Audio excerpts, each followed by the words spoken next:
So we're in the Sewickley full remodel. It's a 5,800 square foot house. We just got completed with our structural inspection. So we were working with third-party architect and engineers. The architect forced us to use their engineer. They didn't want to use the team that we typically work with.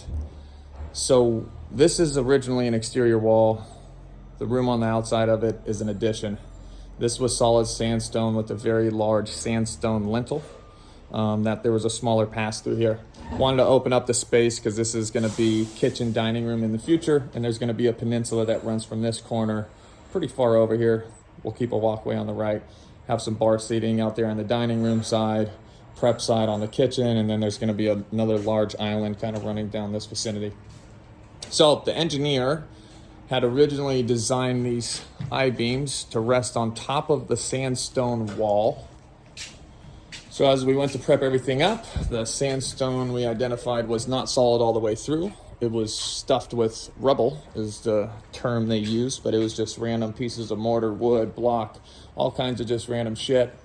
So unfortunately I had to hit pause, put a stop to it. Of course, these are stamped drawings, so I had to battle with the architect and the engineer.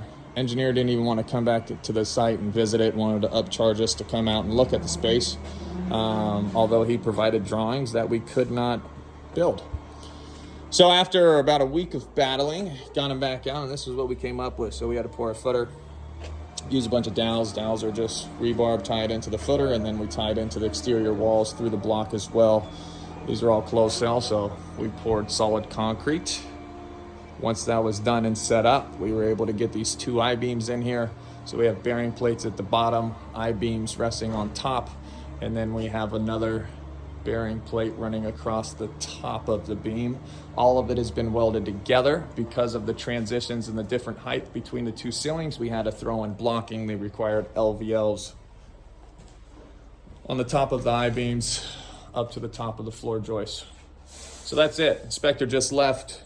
Had a great conversation with them. If you're in construction, make sure you build good relationships with inspectors. Just give them whatever they ask for. There's no need to get in a pissing match and try to battle with them. At the end of the day, they're doing their job. So that's it. Happy to get it signed off.